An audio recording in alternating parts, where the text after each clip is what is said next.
Guys, don't forget to check out the video. We have the unboxing up for this beautiful bastard. This Deadpool Premium Format Exclusive Edition. Lots of great features on this, such lots of good details on the gun. You got a double head porch out if you want more of the 90s look from Rob Liefeld. God, this is just such a beautiful piece. Got some good lighting on there to show you guys.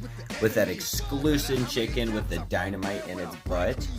Look at that. And this is also the first time you guys are seeing statues on the new shelf. Give you guys another little sneak peek of something new here.